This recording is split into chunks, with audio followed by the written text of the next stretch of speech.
Hi, welcome back to Tiny Classrooms Live. Hi, the doctor here, Don Zalou in Taos, New Mexico. And I'm Artie Nathan, the HR guy here in Las Vegas. And our topic today, well, we'll get to our topic because like we said, we're pivoting away from the pandemic related issues, although not completely. But we'd like to talk about the, the more regular management stuff that we're going to have to get back to and good at from now on. And you're absolutely right. So I think maybe we should start this new phrase or process of conversation around company culture.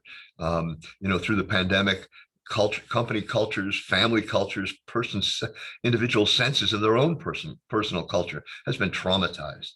And we all sort of know, but let's remind ourselves that sometimes the culture is reflective of an entrepreneurial owner whose ideas and style influence the organization.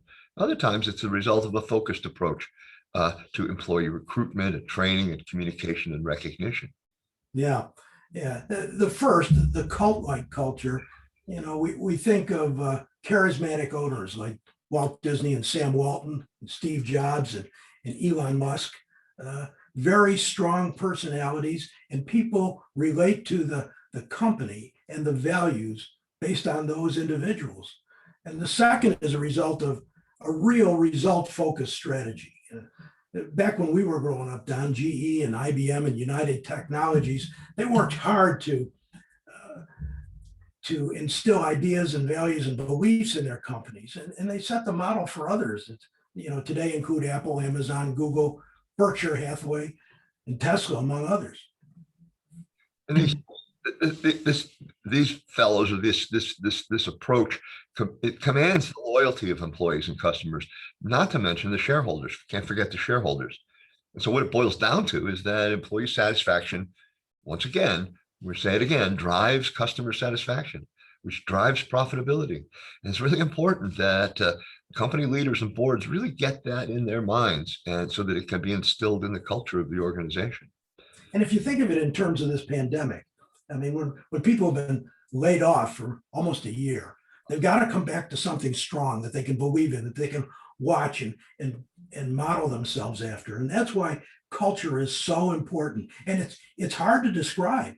It's hard to tell people how to do it, but I think it's more easily seen when you look in companies that have good cultures. It's seen and it's felt. You and I've walked through the front door of a lot of clients before we ever got to know them. And we knew, by 25 steps in the front door, what this culture was likely to be like.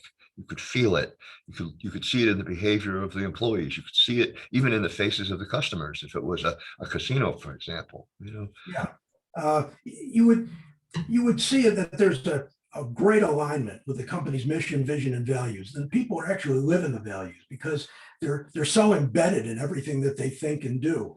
And you see high employee motivation and loyalty and very low turnover, high and increasing team cohesiveness that they almost can finish each other's sentences, and a consistency across the whole organization of employees' behaviors and attitudes.